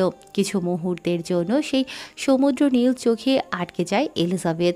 ঠাউর করে উঠতে পারে না এত মায়ার আষ্টে বিষ্টে জড়িয়ে থাকা চোখগুলো কিভাবে অন্যের চোখে পানি দেখেও নিজেকে ধরে রাখতে পারে। কেন অপর প্রান্তের স্রোতের তালে নিজেও ঝাঁপিয়ে পড়ে না। মানুষরূপী জানোয়ার একটা। বলে রিচার্ডের মুখে থুথু ছুঁড়ে মারল এলিজাবেথ। সেই মুহূর্তে রিচার্ডের চোখে আগুনের মতো শিখা জ্বলে উঠল, যেন ঝড়ের আগে আকাশ ছেয়ে থাকা ঘন কালো মেঘপুঞ্জের মধ্যে ঘর্ষণের পর বজ্রপাত ফেটে পড়েছে। রিচার্ডের অবয়বটাও ঠিক সেই বজ্রপাতের মতো ঝলসে উঠল, আলো আর আগুনের অস্থির খেলায় দগ্ধ। রিচার্ড বেড কেন্দ্রিক ছোট্ট ক্যাবিনেটের ডয়ার থেকে রিভলভার বের করে সরাসরি তাক করে এলিজাবেথের ললাটে। কোনো ভাবান্তর নেই এলিজাবেথের চাহনিতে, শক্ত হয়ে চেয়ে থাকে রিচার্ডের চওড়া তামুকে। মাথায় তাক করে রাখা সাইলেন্সার যুক্ত রিভলভারের সেফটি লক খুলে ট্রিগারে আঙুল বসালো রিচার্ড। ট্রিগার প্রেসের সেই ভয়ঙ্কর শব্দে দাঁতে দাঁত চেপে চোখ মুখ কুঁচকে ফেলে এলিজাবেথ। ভয়ে ঠোঁট কাঁপতে থাকে। সেটা দেখে রিচার্ড উষ্টপুটের কোণে পৈশাসিক হাসির রেশম দেখা দিল। ঠিক এতটুকুই মৃত্যুর ভয় সে দেখতে চেয়েছিল এলিজাবেথের অবয়বে। মৃত্যুর জন্য প্রস্তুতি নিয়ে রেখেছিল এলিজাবেথ। ভেবেছিল এই বুঝি বন্দুকের গুলি কপালে সূক্ষ্ম চামড়ার ভাঁজ ভেদ করে গোল ছোট বলের ন্যায় মস্তিষ্ককে ছিন্ন ভিন্ন করে খুলি ফাঁক করে বেরোবে, ঢলে পড়বে এলিজাবেথ মৃত্যুর কোলে, রক্ষা পাবে এই রক্ষিতা নামক অভিশপ্ত জীবন থেকে, অন্ধকারের অভিশপ্ত মহারাজের কাছ থেকে। তবে তেমন কিছুই অনুভব হলো না এলিজাবেথের। আটকে রাখা দম ছেড়ে চোখ খুলতেই প্রথমে দেখতে পেল রিচার্ডের কালচে ঠোঁটের বাঁকা হাসি। আবারও চোখ ভিজে এলো এলিজাবেথের জীবনের এই অবিচ্ছেদ্য পরিণতি মেনে নিয়ে। সে মরেনি, রক্ষা পায়নি এই নরখাদক জীবন থেকে। নারীর শরীরের মূল্য বুঝি এতটাই নসি আপনাদের কাছে যে টাকার বিনিময়ে কেনা যায়? এলিজাবেথের কণ্ঠে ছিল না কোনো প্রাণ, না ছিল কোনো গাম্ভীর্যতা। সেই নিস্তেজ অনুভূতি শূন্য কথার বিপরীতে রিচার্ডের কাট জবাব, দাঁতে দাঁত পিষে চিবিয়ে চিবিয়ে বলল, যারা ইজ্জত রাখতে জানে না তাদের মুখে ইজ্জতের কথা মানে না। বিশেষ করে নারীদের মুখে তাদের ইজ্জতের কথা তো নাই, ওরা শুধু ধ্বংস করতে জানে। ধ্বংস। জানোয়ার। No Red, I'm worse more than your thoughts. রিচার্ডের গা ছাড়া জবাবে ঘৃণায় মুখ ফিরিয়ে নেয় এলিজাবেথ। গলা ছেড়ে চেঁচিয়ে বলল, আমার নাম এলিজাবেথ, রেড নই আমি। এলিজাবেথের ফিরিয়ে নেওয়া মুখ পেলব হাতে নিজের দিকে ফেরাল রিচার্ড। এলিজাবেথের ময়ূরের পাখার মতো সুগভীর নিখোশ কালো চোখের পাপড়ি জোড়া রুক্ষ খসখসে হাতে ভিজিয়ে দিল রিচার্ড। মাথার পেছনে হাত দিয়ে মুষ্টিমেয় করে রাখা চুল থেকে হাত সরিয়ে ফেললে সাথে সাথে ঝুলে থাকা নিস্তেজ দেহ গাছ থেকে শুকিয়ে ঝরে পড়া শুকনো পাতার মতো আছড়ে পড়ে কটনের বালিশে। অতি ঘন লাল রেশমি চুলগুলো বিছিয়ে বালিশে জায়গা দখল করে নিল। চোখ মুখ খিচিয়ে দম আটকে রাখে এলিজাবেথ। রিচার্ড ডুব দিল এলিজাবেথের চুলে সূর্যের পাশে দাঁড়িয়ে থাকা সৈন্যদের মতো লালচে রেখায় সাজানো কাটা কাটা চুল। রিচার্ড তার সরু নাক এলিজাবেথের চুলের ভাঁজে ঘষে নিতে থাকে। দীর্ঘ টানে শুষে নেয় প্রতিটা ঘ্রাণ। প্রতিটি শ্বাস যেন তার কাছে নতুন কোনো পৃথিবীর দরজা খুলে দেয়। চুলের গন্ধে বিভোর হতে হতে ধীরে ধীরে এগিয়ে যায় এলিজাবেথের আরও কাছে, যেন এই নৈকট্য লুকিয়ে আছে তার সমস্ত আরাধনার উৎসব। এলিজাবেথের কোমল পাতলা কানের লতিতে রিচার্ডের হিমশীতল নাকের ডগা লাগতেই কেঁপে ওঠে এলিজাবেথের গরণ। দুহাতে খামচে ধরে বিছানার বেডশিট। অভিশপ্ত আরেকটি প্রহরের সূচনা ভেবে বুক শুকিয়ে এলো। রিচার্ড এলিজাবেথের নাকের কাছে মুখ নিয়ে পুরুষালী গুরুগম্ভীর হাস্কি ভয়েসে বলে গেল, I couldn't be bothered to spare a thought or a glance for that. You will remain red forever from now on. Got it? দ্বিতীয়বারের মতো একটা নোংরা বস্তুর মতো এলিজাবেথকে নিজের থেকে ধাক্কা দিয়ে সরিয়ে কোমরে তাওয়াল পেঁচিয়ে ওয়াশরুমে চলে যায় রিচার্ড। বালিশে মুখ গুজিয়ে আবারও ফুপিয়ে উঠল এলিজাবেথ। শান্তি নিকেতনে এলিজাবেথ নেই আজ 3 দিন। এই 3 দিন ঘর থেকে বের হয়নি ইকবাল সাহেব। তবে তাতেও কোনো অনুশোচনার দেখা মেলেনি সবিতা বেগমের মাঝে। দিব্যি আছে, বরঞ্চ মনে মনে খুবই খুশি হয়েছে। তবে এখন সংসারের কাজের চাপ পুরোটাই এসে পড়েছে তার উপর। গত 8 বছরে রান্নাঘরে খুব কমই দেখা গিয়েছে সবিতা বেগমকে। রান্না, ঘর মোছা, থালা বাসন মাজা থেকে শুরু করে সকল কাজ এলিজাবেথকে দিয়েই করাতেন। এখন এলিজাবেথ না থাকায় সকল কিছু নিজেকেই করতে হচ্ছে। ফলস্বরূপ মেজাজ সারাক্ষণ খিটখিটে হয়ে থাকে। স্বামী যে 3 দিন যাবৎ খাচ্ছে না তাতেও কোনো মাথা ব্যথা দেখায় যায়নি মহিলার মধ্যে। তবে দুপুরে রান্না করতে গিয়ে যখন দেখল লবণ শেষ হয়ে গিয়েছে তখনই খিটখিটে মেজাজ তিরিক্ষি মেজাজে পরিণত হয়। খুন্তি হাতে রাগে গিজগিজ করতে করতে রান্নাঘর থেকে বের হয়। ইকবাল সাহেব তখনও খবরের কাগজ ঘেটে ঘুটে রিচার্ডের ব্যাপারে তথ্য খুঁজছিলেন। গত 3 দিন ধরে এটাই করে যাচ্ছে ভদ্রলোক। রিচার্ডের ব্যাপারে কোনো এমন কিছুই জানে না ভদ্রলোক যে সেটার রেশ ধরে রিচার্ডের কাছে যেতে পারবে। তাই কোনো উপায়ন্তর না পেয়ে পুরনো সকল জোগাড় করে ঘাটতে থাকে। এত বড় গ্যাংস্টার, নিশ্চয়ই কোনো না কোনো খবর পাওয়া যাবে সেই আশাতে। তখনই রোমে আসে সবিতা বেগম। এসেই ছো মেরে হাত থেকে খবরের কাগজ নিয়ে যায়। নিজে খাবে না তো খাবে না, এখন কি আমাদেরও না খাইয়ে মারবে? ইকবাল সাহেব বরাবরই খুব নরম মনের মানুষ। সেই সুযোগই কাজে লাগিয়েছিল ইকবাল সাহেবের বাবা ইসমাইল। জোর করে নিজের থেকেও বয়সে বড় সবিতা বেগমের সাথে বিয়ে দেয় শুধুমাত্র বন্ধুর কাছে দেওয়া কথা রাখার জন্য। বাবার দেওয়া কথা ইকবাল সাহেবও ফেলতে পারেনি। তাই তো 25 বছর ধরে সবিতা বেগমের মতো একজন ছোট মস্তিষ্কের মানুষের সাথে সংসার করছে। স্ত্রীর দিকে চোখ গরম করে তাকালেন ইকবাল সাহেব। কাগজটা দাও সবিতা। দেয় না সবিতা বেগম, উল্টে আরো জোরে চেঁচালো। পরের মেয়ের চিন্তার শোকে মরে যাচ্ছ। নিজের ছেলে যে কালকে থেকে বাড়ি ফিরছে না, সেটা কি একবারও খোঁজ নিয়ে দেখেছো? টান দিয়ে পেপারটি নিয়ে নেয় ইকবাল সাহেব। তার ছেলের হাসি দিয়ে বলল, কোথায় আর থাকবে তোমার গুণধর ছেলে? গিয়ে দেখো, মদ খেয়ে রাস্তায় ঘুমিয়ে আছে। তুমি বাবা না অন্য কিছু? ছেলের জন্য একটুও চিন্তা হয় না তোমার? সারা জীবন শরীরে জড়িয়ে রাখা নম্রতার চাদর আজ ছুঁড়ে ফেলে শক্ত গলায় চেঁচিয়ে উঠল ইকবাল সাহেব। তুমিও তো একটা মা হয়ে আর একটা মায়ের মেয়েকে কিভাবে পারলে ধ্বংসের মুখে ঠেলে দিতে? বুক কাঁপলো না তোমার একবারের জন্য? মাতৃমন বাধা দেয়নি তোমাকে? একবার ভেবে দেখেছ আমার ফুলের মতো বাচ্চাটার উপর এখন কি পাশবিক নির্যাতন হচ্ছে? একটা মেয়ে হয়ে বুঝতে পারছো না সেই কষ্টটা? আর যদি আমাদের ইবরাতের সাথে এমন হতো, তখন কি পারতে এত স্বাভাবিক থাকতে? কত আশা করে এলিশা আমার হাতে তুলে দিয়ে গিয়েছিল পবিত্র ফুলটাকে। আমি পারিনি আমার কথা রাখতে। ঘৃণা হচ্ছে আমার নিজের উপর। আমি চোখ বন্ধ করতে পারছি না। আমি চোখ বন্ধ করলেই এলিজাবেথের সেই করুণ চাহনি ভেসে ওঠে চোখের সামনে। ঘৃণা করি আমি তোমাদের, ঘৃণা। চোখের জল মুছতে মুছতে ঘর থেকে বেরিয়ে গেল ইকবাল সাহেব। সবিতা বেগম স্তব্ধতায় জমে যায়। চোখের পলক পড়ছে না, এখনও একদৃষ্টিতে সামনে তাকিয়ে আছে। পর্দার আড়াল থেকে ইবরাত বেরিয়ে আসে। কাঁধে কারো হাতের স্পর্শে হতচেতন হয়ে ফিরে সবিতা বেগম। পেছন ফিরে তাকায় ইবরাতের দিকে। ইবরাতের চোখের পাতা কাঁপছে। আম্মু, এলিজাবেথের জায়গায় আমি হলেও কি তুমি এমন কঠিন হয়ে থাকতে? মেয়েকে বুকের সাথে চেপে ধরল সবিতা বেগম। বুকের সাথে মিশিয়ে রেখে বলল, আমার লাশের উপর দিয়ে তোকে নিয়ে যেতে হতো মা। ইবরাতের গলা ভেজা। বলল, তাহলে এলিজাবেথকে কেন নিয়ে যেতে দিলে আম্মু? ইবরাতকে বুক থেকে ঝাড়া মেরে সরিয়ে দিল সবিতা বেগম। রুষ্ট গলায় বলল, যা করেছি সবই তোর জন্যই। এভাবে বাপের মতো রূপ ধরিস না ইবরাত। তখন তুইও এলিজাবেথকে বোন হিসাবে স্বীকার যাসনি। তখন ইজ্জতের ভয় চেপে বসেছিল আম্মু, কিন্তু প্রতিটা নারীর কাছেই তো তাদের চরিত্র খুবই মূল্যবান।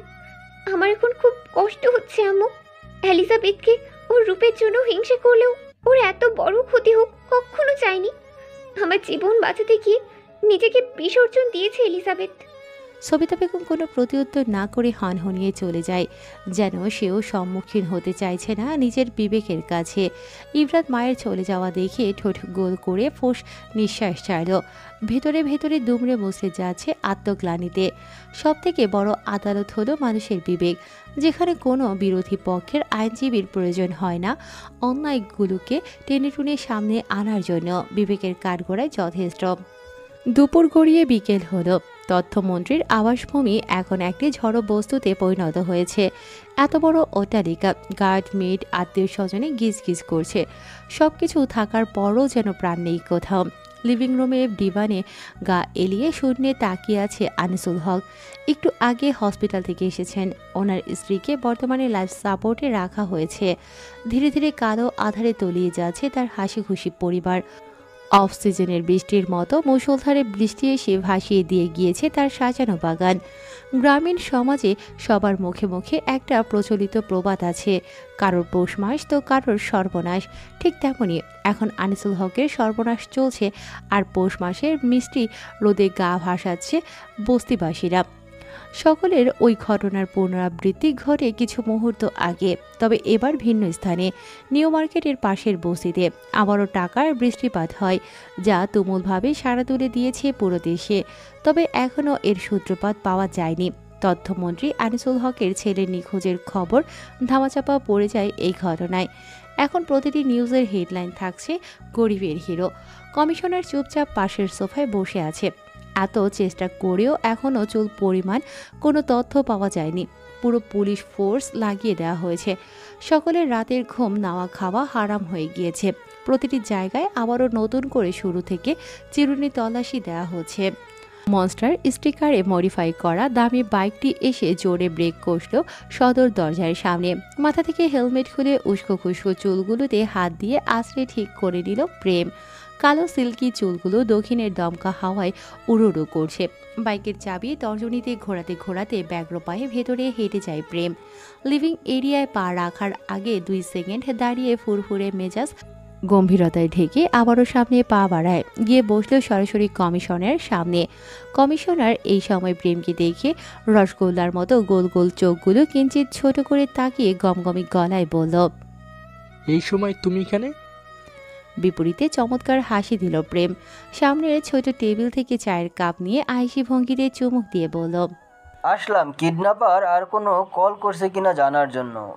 প্রেমের কথায় চোখ গরম করে তাকালেন কমিশন, চিবিয়ে চিবিয়ে বলল, তো সেটা জানার জন্য তোমার এখানে আসতে হলো। তোমার কি মনে হয় টাকা নিয়ে যাওয়ার পর কিডন্যাপার আর কল দিবে? বার্তাটা কিন্তু আপনাদেরই স্যার। কি বলতে চাচ্ছ তুমি? আমি আগেই বলেছিলাম পুরো মিশনের দায়িত্ব আমাকে দেওয়া হোক। আপনারা যদি ক্ষমতা জাহিরের তাগিদে পড়ে না থেকে সম্পূর্ণ দায়িত্ব আমার উপরে দিতেন তাহলে আজকের মিশন সাকসেস হতো sir. Sorry for being so straight forward. বয়সে এত ছোট আর জুনিয়রের কাছ থেকে এহেন কথায় চোয়াল শক্ত হলো কমিশনারের। রুষ্ট গলায় বলেন, তা কীভাবে মিশন সাকসেস করতে শুনি? যেটা আমরা 50 সদস্যের টিম মিলে করতে পারিনি, তা 4 সদস্যের তোমরা কিভাবে করতে? প্রেমের কণ্ঠস্বর খুবই স্বাভাবিক, বলল, আমি হলে সবার আগে সিসিটিভি ফুটেজে মনিটরিং করতাম। এবার চুপসে যায় কমিশনের শক্ত চোয়াল। আসলেই তো আগে কারোর মাথায় স্টেশনের সিসিটিভি ফুটেজের কথা আসেনি। পরবর্তীতে আসলেও ততক্ষণে সেই সময়ের ফুটেজ মেমোরি থেকে কেটে ফেলে অপহরণকারীরা। প্রেম আরও কিছু বলতে যাবে তার আগেই আনিসুল বিরক্তের উচ্চারণ করে বললেন, থামবেন আপনারা? এখানে কি কৌতুক শোনাতে এসেছেন? স্যার আপনি উত্তেজিত হবেন না, আপনার হার্টে প্রবলেম আছে। কমিশনারের কথায় এবার নিজের নিয়ন্ত্রণ হারালো আনিসুল হক। ডুকরে কেঁদে উঠলেন, চোখে পানি সমেত ভাঙা গলায় আওড়ালো, সাদমানেরও যে হার্টের সমস্যা ছোট থেকে। আমার সাদমান অন্ধকারে ভয় পায়, প্যানিক অ্যাটাক হয়। আল্লাহ জানে কেমন আছে আমার ছেলে। প্রেম খুবই মনোযোগ দিয়ে শুনছিল আনিসুল হকের কথা। ভদ্রলোকের চোখের পানিতে মূল্যায়ন না করে বরঞ্চ ওনার বলা প্রতিটি কথার সাথে নিজের ভাবনার যোগসূত্রের সাথে মেলাতে থাকে প্রেম। হঠাৎ করে আনিসুল হকের মুঠো ফোনে একটি মেসেজ আসে। সঙ্গে সঙ্গে মেসেজটি চেক করলো আনিসুল হক। মেসেজটি দেখা মাত্র মুখের রং পরিবর্তন হয়ে যায় আনিসুল হকের, রহস্যজনকভাবে। তিনি পরপর 3 বার শুকনো ঢুক গিলল। পরক্ষণের সাথে সাথে ফোন পাঞ্জাবির পকেটে ঢুকিয়ে রাখে যেন কিছুই হয়নি। তার দিকে উৎসুক হয়ে তাকিয়ে থাকা প্রেম আর কমিশনারের দিকে তাকিয়ে ফেক হাম তুলে গমগমে গলায় বলল, আপনারা এখন আসতে পারেন, আমি একটু ঘুমাবো, বিশ্রামের প্রয়োজন আমার। এতক্ষণে ছেলের জন্য শোকে কাতর হয়ে থাকা মানুষটার হঠাৎ এমন গা ছাড়া ভঙ্গিতে তড়িঘড়ি করে দাঁড়িয়ে যাওয়া দেখে কিছুটা আশ্চর্য হলো বটে কমিশনার। তবুও পাল্টা প্রশ্ন করার সাহস পেল না। প্রেম আর কমিশনার দুজনই বের হয়ে গেল। সকল মেয়েরা কিচেনে। রিচার্ড নিচে নামলে কেউই সামনে আসে না। কড়াকড়িভাবে নিষেধাজ্ঞা দেয়া আছে এই ব্যাপারে। রিচার্ড, ন্যাসো, লুকাস মাত্রই বেসমেন্ট থেকে লিভিং এরিয়ায় এসে বসল। বাগানবাড়ি মাটির নিচে তৈরি করা হয়েছে রিচার্ডের গোপন আস্তানা। কিচেন থেকে উকিঝুঁকি দিয়ে অল্প বয়সী মেয়ে নিশি রিচার্ড আর ন্যাসোকে দেখছে একটু পরপর। চোখে মুখে একরাশ বিস্ময়তা। কিশোরী নিশির কাছে মনে হয় সে বিদেশি আছে এবং কোনো বিদেশি বাড়িতে কাজ করে। যতবারই এলিজাবেথ, রিচার্ড, ন্যাসো, লুকাসকে দেখে ততবারই এই কথা মনে হয়। সুযোগ পেলেই নিশি এলিজাবেথের ঘরের আশেপাশে গিয়ে ঘুরঘুর করে এলিজাবেথের কণ্ঠস্বর শোনার জন্য। তার মধ্যে খুব আগ্রহ জানার এত সুন্দর মেয়ের কণ্ঠস্বর কেমন, কিন্তু এখনও পর্যন্ত এলিজাবেথের নিঃশ্বাসের শব্দ শুনতে পায়নি সে। এলিজাবেথের কাছে যাওয়া সকলের নিষেধ, শুধু রেশমা ব্যতীত। সেদিনের পর রেশমার সাথেও আর কথা বলেনি এলিজাবেথ। রিচার্ডকে এই দুদিনে এটা নিয়ে দ্বিতীয়বারের মতো দেখল নিশি। ওর নজর বেশি যায় রিচার্ডের নীল চোখে আর ন্যাসোর অতি ফর্সা মুখে। লুকাসের দিকে তাকালেই ভয় করে তার দানবীয় শরীর দেখে, তাই সবসময় লুকাসের দিক হতে দৃষ্টি সরিয়ে রাখে নিশি। রেশমা খেয়াল করে নিশিকে, চোখ রাঙিয়ে দিয়ে তাকায় নিশির দিকে। মরতে চাও? টেবিলের উপরে অস্ত্র করে দেখছো? মিয়ে যায় নিশি, চুপসানো গলায় বলে, আমার কি দোষ? এরা কত সুন্দর, আমার শুধু দেখতেই ইচ্ছে করে। আমার মনে হয় আমি জান্নাতে আছি। এত সুন্দর মানুষ আমি আর আগে কখনো দেখিনি।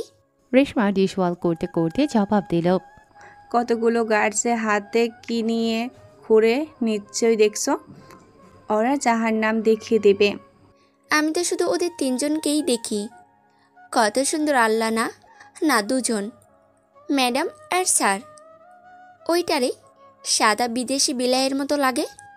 আমাদের স্যার কি সুন্দর, কত লম্বা, উফ, একদম হিরোদের মতো। লজ্জাপাও ভঙ্গিতে মুখ ঢেকে ফেলল নিশি, চোখে মুখে খুশি উপচে পড়ছে।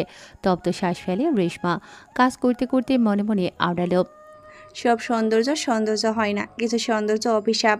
যেমন আগুনের শিখা, যা একদিকে আলো দেয়, অন্যদিকে সব কিছু পুড়িয়ে ছাই করে। সৌন্দর্যের মুখোশের আড়ালে কখনো লুকিয়ে থাকে বিষাক্ত বিষাদ, যা শুয়েই জীবন হয়ে ওঠে অন্ধকারের গভীর অতল।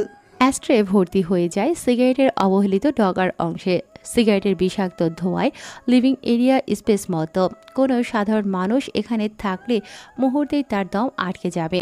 টেবিলের ওপর সারি সারি করে সাজানো মদের বোতল।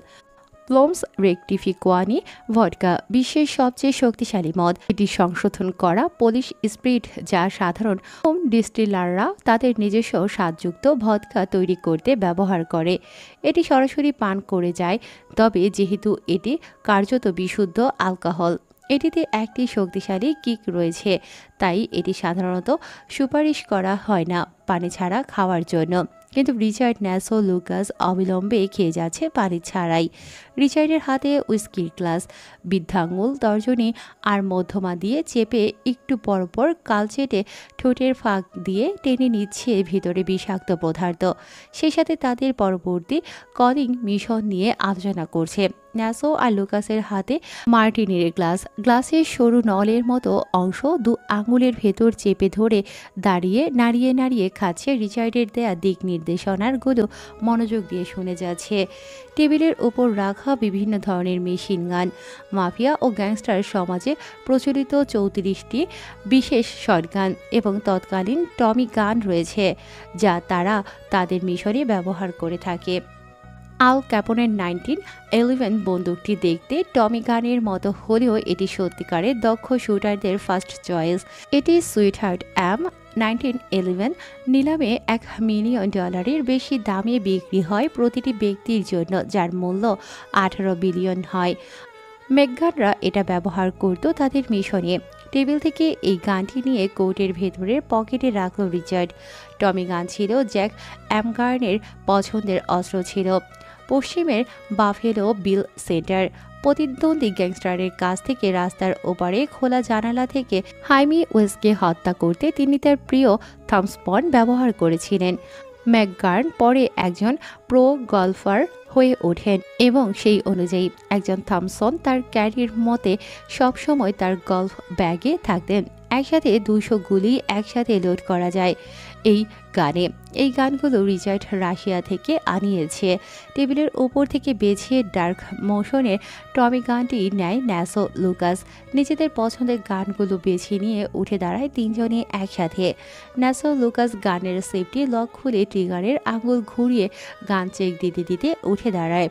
হঠাৎ রিচার্ড জলদ গম্ভীর গলায় ধমক শুনে চমকে চোখ তুলে সামনে তাকায়। এলিজাবেথের রুমের দরজা বাইরে থেকে লক করে রাখা হতো সব সময়, তবে আজ হয়তো অসাবধানতায় লক করতে ভুলে গিয়েছিল মেয়ের। সেই সুযোগেই বেরিয়ে আসে এলিজাবেথ। রিচার্ডকে নিচে দেখতে পেয়েও দম নিয়ে সাহস সঞ্চয় করে গুটিয়ে গুটিয়ে সিঁড়ি ভেঙে নিচে নামে। আজ এই সুযোগে পালাতে না পারলে আর কখনো এখান থেকে এলিজাবেথ বের হতে পারবে না, তা এলিজাবেথ এই দুদিনে বুঝে গিয়েছে। রিচার্ডের কথা বলার সুযোগ কাজে লাগিয়ে নগ্ন পায়ে ভয়ে সংকীর্ণতায় গুটিয়ে সদর দরজার দিকে এগিয়ে যাচ্ছিল এলিজাবেথ। তবে হঠাৎই পেছন থেকে রিচার্ডের এহেন ভারী কিশোরে বুক শুকিয়ে যায়। তবুও পেছন না ফিরে আহত শরীরে দৌড়ে ছুটে যায় সামনে। লম্বা লম্বা পা ফেলে 4 কদমে এলিজাবেথকে ধরে ফেলল রিচার্ড। হাত মুচড়ে পেছনে নিয়ে পিঠের সাথে চেপে ধরে রিচার্ড। ব্যথায় নীলচে আভা দেখা যায় এলিজাবেথের অবয়বে। গালের পানি শুকিয়ে দাগ হয়ে যাওয়া পথ ধরে আবার স্রোত বইল।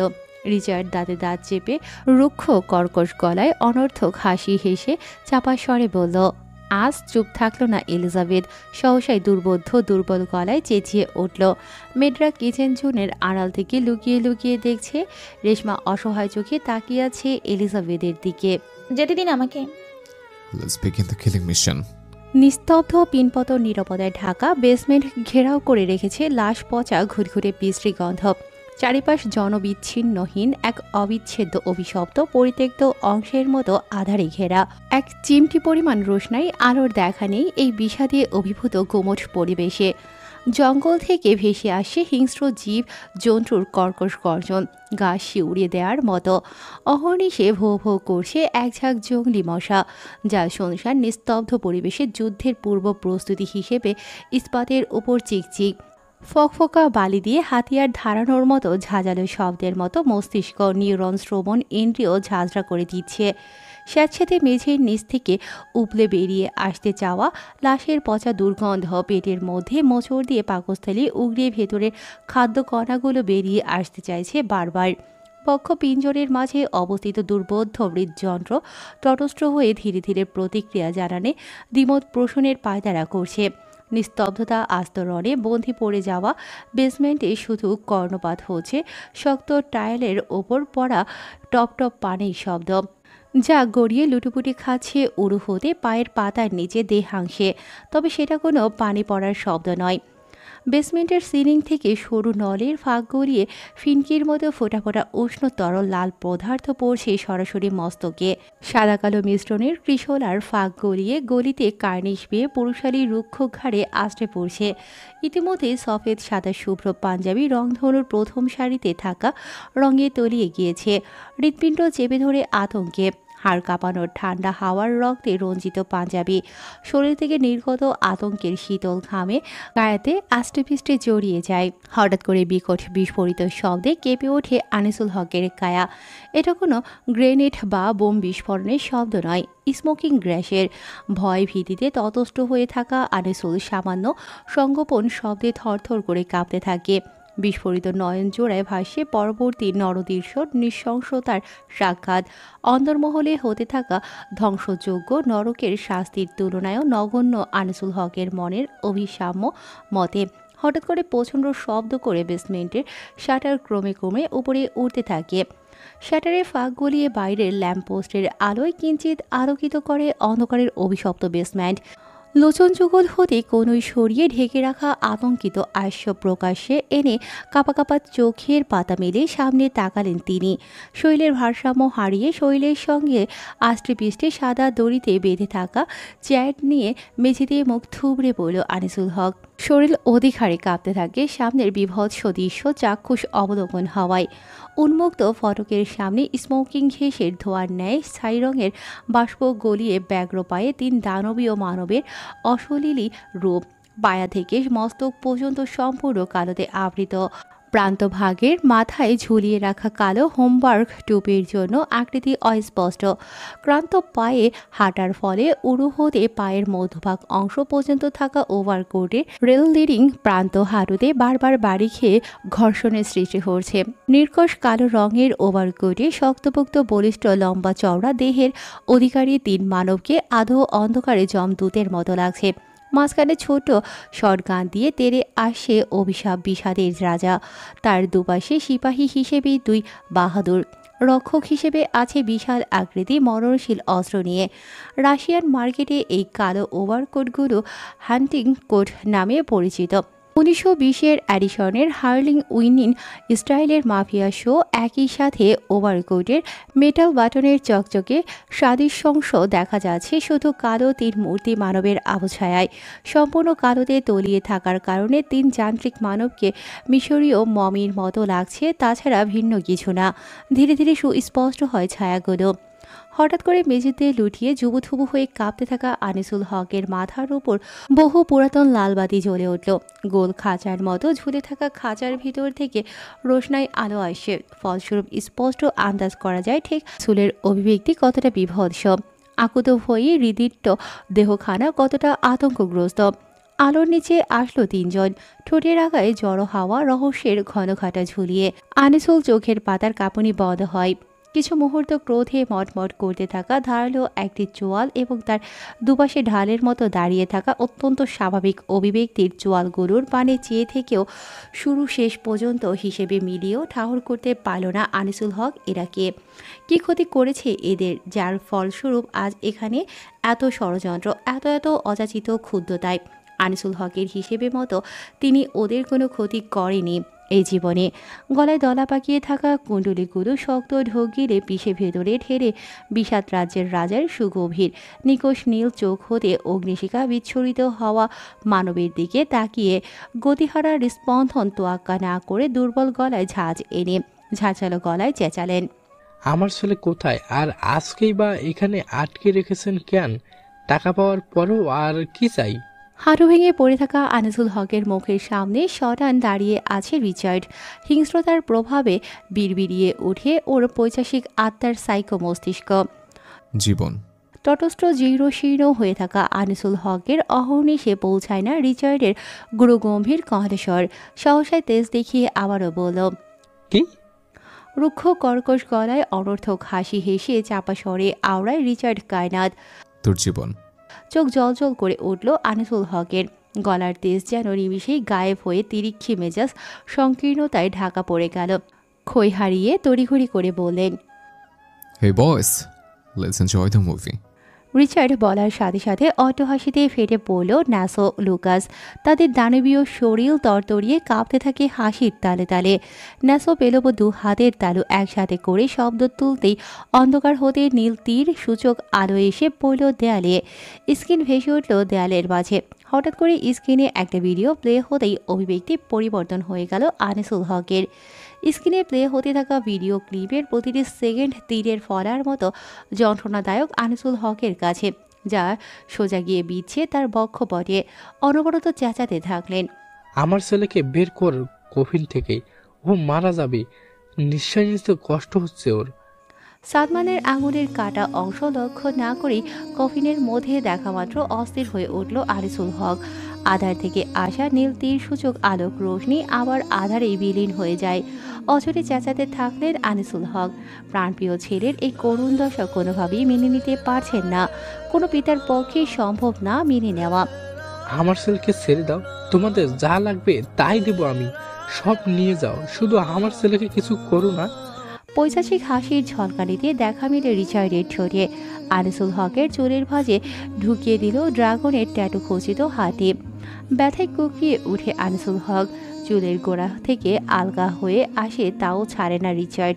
আনিসুল হকের গোগানির সাথে শোনা যায় রিচার্ডের শক্ত চিবুকে দাঁতে দাঁত পিষার কর্কশ শব্দ। চুল শক্ত করে টেনে ধরে আনিসুল হকের মাথা কিছুটা উপরে তুলল রিচার্ড। হাত শক্ত মুষ্টিবদ্ধ করে রাখার ফলে হাতের গৌরবর্ণে শিরা উপশিরাগুলো স্পষ্ট দৃশ্যমান হয়ে ওঠে। সমুদ্র নীল চোখ দুটোতে ঘনীভূত হচ্ছে আগ্নেয়গিরির অগ্নিপাত। রুষ্ট গলায় বলল, শুধু 14 বছর আগে করা বাবার স্টেটমেন্ট দিলেই হবে? তোর ছেলে সুস্থভাবে বাড়ি চলে যাবে। 14 বছর আগের ঘটনার কথা মনে হতেই হৃৎপিণ্ডে ভয়ঙ্কর রকমের চাপ অনুভূত হয় আনিসুল হকের। বিস্ময়ে হতভম্ব হয়ে অবিশ্বাস্য চোখে তাকায় রিচার্ডের তামুক চেহারায়। আনিসুল হকের বিষণ্ণ দৃষ্টিতে তৃপ্তি পায় রিচার্ড। ক্রোধে মটমট করছে ধারালো চোয়াল চিবিয়ে চিবিয়ে বলল, you have just one option. ভাবার জন্য 5 সেকেন্ড সময় দিলাম। কথা শেষ করে বৃদ্ধা আঙ্গুল থেকে শুরু করে ক্রমে ক্রমে মুষ্টিমেয় আঙ্গুল তুলে কাউন্ট করতে থাকলো রিচার্ড। 3 সেকেন্ডও সময় নেয়নি আনিসুল হক, রাজি হয়ে যায়। ছেলের থেকে বড় তার কাছে কিছুই নয়। যে ছেলের জন্য এত বড় পাপের স্রোতে ডুব দিয়েছিল, সেই ছেলেকে হারাতে চান না, আর এতে নিজের ধ্বংস হলে হোক। আনিসুল হক খুব ভালো করেই বুঝতে পারছে এই ধ্বংসযোগ্য পাপাচারে নিবিষ্ট এক অন্তহীন মরীচিকায় আটকা পড়ে গিয়েছেন তিনি। এই মরীচিকার অতলে তলিয়ে গিয়ে হলেও ছেলের জীবন নিশ্চিত করার জন্য রাজি হয়ে গেল আনিসুল হক। পুনরাবৃত্তি হলো 14 বছর আগে ঘটে যাওয়া এক লোমহর্ষক ঘটনা। আমি রাজি। থেমে সরাসরি রিচার্ডের তীক্ষ্ণ গুরু গম্ভীর অগ্নিস্ফুলঙ্গের ন্যায় জ্বলন্ত অবয়বে তাকিয়ে থমথমে গলায় বলল, কি গ্যারান্টি আছে সত্যি বলার পর আমার ছেলেকে ছেড়ে দিবে? রিচার্ড কায়নাত মানুষের জাতের মধ্যে না পড়লেও এক কথার মানুষ। রিচার্ডের বিলম্বহীন কাট জবাব। তপ্ত শ্বাস ফেলল আনিসুল হক। মাত্র 2 মিনিটের মধ্যে বেসমেন্টে পরিবেশ পাল্টিয়ে ফেলে লুকাস। আনিসুল হককে ধরে কাঠের চাইরে বসায়, দড়ি দিয়ে বাঁধা রক্তাক্ত শরীর সাদা চাদরে ঢেকে দেয়। সামনে রাখা কাঠের টেবিলের উপর এনে ল্যাপটপ রাখল ন্যাসো। তৎক্ষণিক একটা ফেক অ্যাকাউন্ট খুলে সেই অ্যাকাউন্ট দিয়ে লাইভে গেল। রিচার্ডকে এই মুহূর্তে যান্ত্রিক মেশিন ছাড়া কিছুই মনে হচ্ছে না। চেহারায় পৈশাচিক স্পষ্ট হাসি, চোখে আগুনের লেলিহান। পৈশাচিক চেহারা জুড়ে তরতরিয়ে বেড়ে ওঠা তীব্র ক্রোধ আর হিংস্র চোখে তাকিয়ে আছে রক্তাভ আনিসুল হকের অবয়বে। তপ্ত শ্বাস ফেলে বক্তব্য শুরু করেন আনিসুল হক। আসসালামু আলাইকুম। আমি আপনাদের সর্বজনীয় প্রিয় নেতা আনিসুল হক। জানি আজকের পর হয়তো প্রিয় শব্দটা একটা বিশ্রী গালিতে পরিণত হবে। সত্যিকার অর্থে আমি কারোর প্রিয় হবার যোগ্য নয়। তখন ভাবিনি কারোর প্রিয় হবার কথা, ভেবেছি শুধু একজন ভালো বাবা হবার কথা। সে হারিয়ে নরপশু হয়ে গিয়েছিলাম নিজের ছেলেকে বাঁচানোর জন্য। নিজের বুক ভরতে গিয়ে অন্যের বুক খালি করে দিয়েছিলাম। তখন শুধু আমি আমার ছেলের কথা ভেবেছি। বিশ্বাস করুন, তখন আমার ছেলে ব্যতীত আর কোনো কিছুই ভাবতে পারিনি আমি। আমার ছেলেকে খুব ভালোবাসি। আমি জানি এটা দেখার পর আমার ছেলেও ঘৃণা করবে আমাকে আজ থেকে। সাদমান, আব্বু তোকে খুব ভালোবাসে। আব্বুকে ভুল বোঝো না। আব্বু স্বার্থপর হয়ে গিয়েছিল, কিছুই ভাবতে পারিনি তোমাকে ছাড়া।